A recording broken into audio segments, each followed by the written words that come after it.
जय जय श्री राधारमन, जय जय नवल किशोर, जय जय जय चितचोर प्रभु, तो जय जय माखन चोर। नारायणं नमस्कृत्य नरं चैव नरोत्तमं देवीं सरस्वतीं व्यासं ततो जयमुदीरे।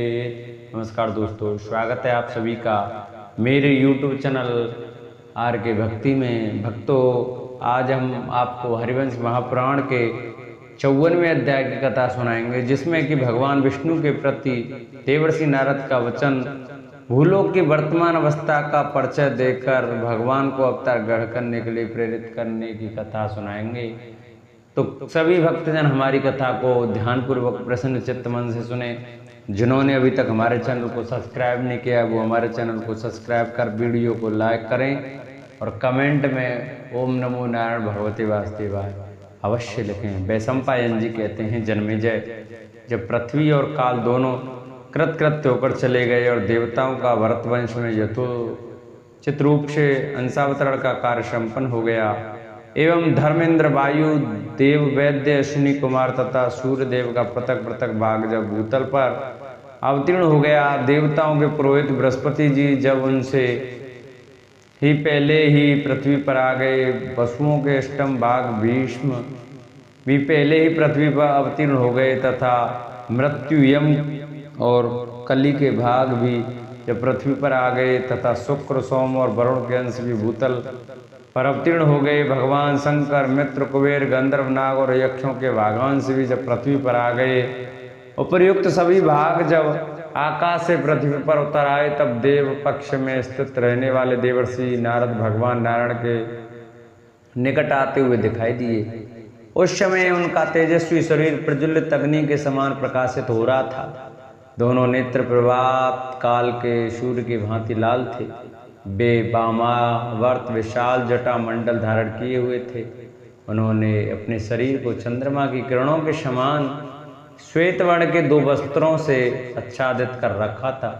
वे सोने के आभूषणों से विभूषित थे। उन्होंने महती नामक वीणा से ले रखी थी, जो उनकी सहचरी की भांति बगल में सटी हुई थी। उनके कंधे पर उत्तरीय वस्त्र में के रूप में काला मृग चर्म शोभा पा रहा था। वे स्वर्ण में यज्ञोपवीत से सुशोभित थे। हाथों में दंड कमंडल धारण किए हुए थे तथा देखने में साक्षात दूसरे इंद्र के समान जान पड़ते थे। जगत में गुप्त बातों का भंडाफोड़ करने वाले नारद जी युद्ध या विवाद की सूचना देने वाले ग्रहों के समान माने जाते हैं। ये चारों वेदों के गायक तथा मुख्य ऋतुजों में उद्गता थे। महर्षि होने पर भी युद्ध देखने की रुचि रखते थे और विद्वान होने के साथ भी संगीत विद्या के मर्मज्ञ थे। दूसरों को लड़ा देना उनके लिए खिलवाड़ था। वे ब्राह्मण तथा ब्रह्मा जी के पुत्र होकर भी दूसरे कल के समान माने जाते थे। महामुनि नारद देवलोक तथा गंधर्वलोक के प्रमुख वक्ता उपदेशक थे। ब्रह्मलोक में विचरने वाले वे अविनाशी महर्षि नारद उस समय देव सभा में खड़े हो रोषावेश में आकर भगवान विष्णु से इस प्रकार बोले, सर्वव्यापी नारायण, देवताओं ने भूतल के राजाओं का विनाश करने के लिए जो यह अंशावतरण ग्रहण किया है, यह सबल निष्फल है। परमेश्वर, यह जो भूतल के राजाओं का युद्ध है वह तो आप पर ही निर्भर है। मुझे तो ऐसा प्रतीत होता है कि देवताओं के इस प्रयोजन की सिद्धि नर और नारायण के सहयोग से ही संभव है। देवादिदेव आप तत्वार्थदर्शी हैं, सब कुछ जानते हैं। अतः पृथ्वी का भार उतारने के लिए ऐसे उपाय का प्रयोग करना जिसमें आप दोनों का सहयोग ना हो, आपके लिए उचित नहीं है, क्योंकि आप ही नेत्रवानों के नेत्र हैं, प्रभावशाली पुरुषों के स्मरणीय प्रभु हैं, योग वालों में श्रेष्ठ योगी हैं तथा गतिशील प्राणियों की गति हैं। आप सबके आश्चर्यभूत परमेश्वर हैं। फिर देवताओं के अंशों को पृथ्वी पर गया हुआ देखकर भी आप वसुधा की सहायता के लिए अपने अंश को क्यों नहीं नियुक्त करते हैं? देवताओं के अंश आपके ही स्वरूप तथा आपके ही आश्रित हैं। वे आपसे सनात होकर भी पृथ्वी पर एक कार्य से दूसरे कार्य में संलग्न रहते हुए विचरण कर सकेंगे। विष्णु में जो आपको प्रेरित करने के लिए बड़ी उतावली के साथ इस देव सभा में आया हूँ, इसका भी एक कारण है, उसे सुनिए। विष्णु तारका में संग्राम में आपके द्वारा जो दैत्य मारे गए थे वे सब के सब पृथ्वी तल पर जा पहुँचे हैं, उनकी क्या अवस्था है सुनिए। पृथ्वी पर मथुरा नाम से प्रसिद्ध एक पुरी है जो परमानंदमयी है। वह समृद्धशालिनी नगरी यमुना के तट पर बसी हुई है। उसके सब और बहुत से जनपद हैं। उस पुरी में पहले मधु नाम से प्रसिद्ध एक महादानव रहता था, जिसे युद्ध में जीतना बहुत ही कठिन था। समस्त प्राणियों को त्रासने वाला वह दानव महान बल से संपन्न था। वहीं उसका विशाल एवं भयंकर मधुवन नामक वन था, जो बड़े बड़े वृक्षों से हरा भरा रहता था। पूर्व काल में वह दानव उस मधुवन में ही निवास करता था। उसका पुत्र लवण नाम से प्रसिद्ध महान दानव था। वह भी समस्त प्राणियों को भयभीत करने वाला तथा महान बल पराक्रम से संपन्न था। वह दानव बहुत वर्षों तक वहां क्रीड़ा करता रहा, फिर बल के घमंड में भरकर देवताओं सहित समस्त लोगों को उजाड़ने या उद्योग करने लगा, जिस पर आक्रमण करना किसी के लिए भी संभव था, किसी के लिए भी असंभव था। उस अयोध्यापुरी में जब राक्षसों को भय देने वाले धर्मज्ञ दशरथ नंदन श्री राम राज्य शासन करते थे, उस समय उसके बल की प्रशंसा करने वाले उस लवण नामक दानव ने घोर मधुवन का सहारा ले श्री राम जी के पास एक कटुवासी दूत भेजा। उसके उस दूत ने भगवान श्री राम से कहा, राम मैं तुम्हारे राज्य के निकट रहता हूँ और तुम्हारा शत्रु भी हूँ। प्राय राजा लोग ऐसे सामंत को जीवित रखना नहीं चाहते, जो बल के घमंड में भरा हुआ रहता है। राजोचित व्रत में स्थित रहकर अपने राज्य को समृद्धशाली बनाने की इच्छा रखने वाले राजाओं को उचित है कि वे प्रजा के हित की कामना से अपने समस्त शत्रुओं को जीतकर काबू में कर लें। जिसके मस्तक के केश राज्याभिषेक से आर्द्र हों तथा जो प्रजा को प्रसन्न रखना चाहता हो, उस राजा का कर्तव्य है कि वह सबसे पहले अपने इंद्रियों पर विजय प्राप्त करे, क्योंकि उनको जीत लेने के बाद शत्रुओं पर विजय पाना निश्चित है।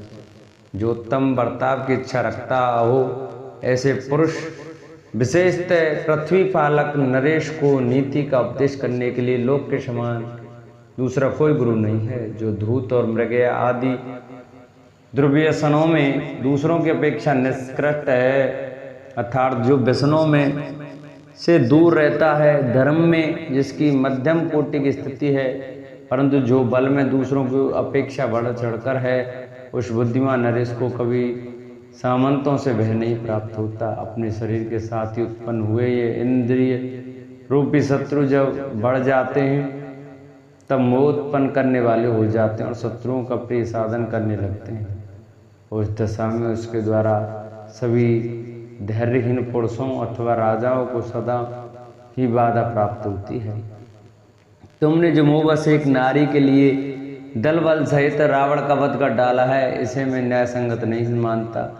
यद्यपि पराक्रमी की दृष्टि से वह महान कर्म है, तो भी वास्तव में निंदित ही है। तुम वनवास में प्रवृत्त हुए थे, वनवासी मुनियों के नियमों का पालन करने में ही तुम्हारी शोभा थी, फिर भी तुमने जो राक्षसों की सेना पर प्रहार किया, ऐसा बर्ताव कभी कभी किन्हीं सत्पुरुषों ने किया हो, यह कभी नहीं देखा गया है। क्रोध का परित्याग करके साधु पुरुष जिस धर्म का पालन करते हैं, वह उन्हें शुभ सद्गति की प्राप्ति कराता है। तुमने जो मोहवश राक्षसों का वध किया है, इससे सभी आश्रमवासी कलंकित हो गए हैं। तुम्हारे द्वारा व्रत नियम का उल्लंघन देखकर दूसरे भी ऐसा ही करने लगेंगे, अतः तुम दुराचार के प्रवर्तक हो गए। यह रावण धन्य था जो युद्ध में ग्राम्य धर्म पर ही दृष्टि रखने वाले तुझ जैसे व्रतधारी के हाथ से एक स्त्री के कारण मारा गया। यदि तुमने खोटी बुद्धि वाले उस अजितेंद्रीय रावण को युद्ध में मारा है, तो ऐसा करके तुम पराक्रमी बन रहे हो, तो आओ आज रण क्षेत्र में मेरे साथ युद्ध करो। उस कटवादी दूत का भाषण सुनकर रघुनंदन श्री राम अपने स्वभाव के धैर्य के कारण विचलित नहीं हुए। अब तो मुस्कुराते हुए बोले, दूत, तूने उस दानव के प्रति गौरव बुद्धि के कारण जो कुछ कहा है, वह सब ऊंची बात है, क्योंकि तू मुझ पर तो दोषारोपण करके अपेक्षा करता है और अपने ही न्याय मार्ग में भली भांति स्थित समझता है। यदि मैं सामान्य पर चलने का विवेक खो बैठा था, यदि मेरे द्वारा रावण मारा गया था, अथवा यदि मेरी स्त्री का अपहरण हुआ था, तो तू क्यों इन सब बातों का रोना रो रहा है? सन्मार्ग पर स्थित रहने वाले साधु पुरुष किसी के कहने मात्र से कलंकित नहीं होते। सत और असत पुरुषों के भीतर बैठे हुए भगवान सदा जागते रहते हैं। कौन बुरा है और कौन भला, यह उनकी दृष्टि में छिपा नहीं है। दूत तुझ जैसे दूत को जो कुछ करना चाहिए वह कार्य तूने कर दिया, अब यहाँ से चला जा, विलंब न कर। मेरे जैसे पुरुष यहाँ अपनी झूठी प्रशंसा करने वाले नीच जनों पर प्रहार नहीं करते। यह मेरा छोटा भाई शत्रुघ्न, जो शत्रुओं को पूर्ण संताप देने वाला है, युद्ध में उस दुर्बुद्धि दैत्य को उसके कृत्यों का भरपूर बदला देगा। महात्मा राजा रघुनंदन श्री राम ने ऐसा कहकर जब उसे जाने की आज्ञा दी, तब वह दूत सुमित्रा कुमार शत्रुघ्न के साथ चला गया। सुमित्रा नंदन शत्रुघ्न शीघ्रतापूर्वक रथ हाँकते हुए लवणासुर के उस विशाल नगर में जा पहुंचे। यहाँ युद्ध की लालसा लेकर उन्होंने उसके वन के समीप ही पड़ाव डाल दिया। तदंतर दूत की बातों से सब कुछ जानकर वह दैत्य क्रोध से अचेत सा हो गया और उस वन को पीछे करके युद्ध के लिए शत्रुघ्न के सामने आकर खड़ा हो गया। सुमित्रा कुमार शत्रुघ्न तथा दानव लवणासुर दोनों ही बड़े बलवान और शूरवीर थे। युद्ध के मुहाने पर उन दोनों में घोर संग्राम हुआ। वे तीखे बाणों द्वारा एक दूसरे की भलीभांति चोट पहुंचाने लगे। दोनों ही न तो युद्ध में विमुख हुए और न उन्हें थकावट ही हुई। तदंतर उस युद्ध स्थल में सुमित्रा कुमार ने दानव लवण को बाणों द्वारा अधिक पीड़ित किया। इससे उसका शूल हाथ से छूटकर गिर पड़ा। अब वह सर्वथा कमजोर पड़ने लगा। तब उसने युद्ध में अंकुश उठाया, जिसके लिए उसको देवताओं से वर प्राप्त हो चुका था। वह अंकुश समस्त प्राणियों को आकर्षित करने वाला था। उसे लेकर लवणासुर जोर जोर से गर्जना करने लगा। उसने वह अंकुश श्री राम के छोटे भाई शत्रुघ्न के गले में फंसा दिया और खींचकर उसे उनके कंठ में घुसाना आरंभ किया।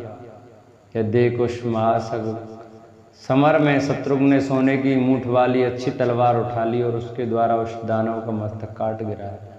मित्रों पर स्नेह रखने वाले बुद्धिमान शत्रुघ्न ने युद्ध स्थल में उस दानव का वध करके उसके उस वन को भी अपने अस्त्रों द्वारा काट डाला। वन को काटकर परम धर्मज्ञ सुमित्रा कुमार ने उस देश के अभ्युदय के लिए वहां एक नगर बसाने की इच्छा की। रणभूमि में उस दानव का वध करके शत्रुघ्न पूर्व काल में उसी मधुवन की जगह उस पुरी का निर्माण किया, जिसका नाम मथुरा है। वह मथुरापुरी बहुत बड़ी है। उसमें ऊंची अट्टालिकाएं, चाहरी दीवारी तथा फाटक यथा स्थान बने हुए हैं। वे समृद्धशालिनी पूरी समूचे राष्ट्र के लोगों से भरी रहती है तथा सेना और सवारियों से संपन्न है। नाना प्रकार के उद्यान और वन उसकी शोभा बढ़ाते हैं। उसकी सीमा सुंदर है। वह अच्छी तरह से बसाई तथा दृढ़तापूर्वक स्थापित की गई है। वह नगरी एक नारी के समान जान पड़ती है। ऊंची ऊंची चाहरी दीवारें उसके लिए साड़ी का काम देती हैं। चारों ओर से खुली हुई खाई मेखला करधनी के समान जान पड़ती है। नगर द्वारा अट्टालिकाएं उनके केयूर भुजबंद से प्रतीत होती हैं। श्रेष्ठ प्रसाद सुंदर कुंडल के समान शोभा देते हैं। किवाड़ रूपी अंचलों से अच्छी तरह ढका हुआ प्रधान द्वार मानो उसका मुख है तथा भीतर के आंगन का उद्घाटित अंश उसकी हंसी का प्रकाश है। उस पुरी में निरोग वीर पुरुषों का निवास है। हाथी घोड़े तथा रथ आदि वाहनों से वह भरी रहती है। यमुना जी के तट पर बसी हुई वह शोभा शालिनी पूरी अर्धचंद्राकार प्रतीत होती है। इसके भीतर सुंदर एवं पवित्र हाट है। इसमें प्रवेश करना दूसरों के लिए कठिन है तथा इसे अपने रत्न राशि संग्रह पर गर्व है। इसके पार्श्ववर्ती जनपद के खेत अनाज के हरे भरे पौधों से शोभा पाते हैं और बड़ा वहाँ पर्जन्य देव समय पर वर्षा करते हैं। नर नारियों के मोद प्रमोद से पूर्ण मथुरा पूरी सदा अपनी शोभा से प्रकाशित होती रहती है। इस पूर्वी प्रदेश में किसी समय राजा सूरसेन निवास करते थे। उसी पुरी में इस समय महाबली राजा उग्रसेन हैं, जो भोजवंश का भार वहन करते हैं। उनका पराक्रम कुमार कार्तिकेय के समान है। विष्णु, आपने तारका में संग्राम में जिस कालनेमी नामक महादैत्य का वध किया था, वह अब उन्हीं राजा उग्रसेन का पुत्र होकर प्रकट हुआ है। उसका नाम है कंस। उसके नेत्र बड़े बड़े हैं, वह भोजवंश की वृद्धि करने वाला है। उसकी चाल ढाल और पराक्रम सिंह के समान है। राजा कंस भूतल पर सर्वत्र विख्यात है। वह राजाओं के लिए अत्यंत भयंकर है, भूमिपालों के लिए संकनीय हो गया है। समस्त प्राणियों को बह देने वाला कंस सदाचार से गिर गया है। दारुण प्रकृति और क्रूर अंतरात्मा से युक्त हो वह कंस अपने पूर्व जन्म के दर्प से ही उन्मत्त हो इस समय प्रजावर्ग के लिए रोमांचकारी बन गया है। वह ना तो राजधर्म में अनुराग रखता है, न अपने पक्ष के दूसरे लोगों की ही सुख देता है, और न अपने राज्य में ही किसी का प्रिय करता है। सदा ही अत्यंत क्रोध में भरा रहता है और केवल प्रजा से कर वसूल करने की ही रुचि रखता है। आपने जिसे युद्ध में पराजित किया था, वह कालने में ही वहाँ कंस बनकर प्रकट हुआ है।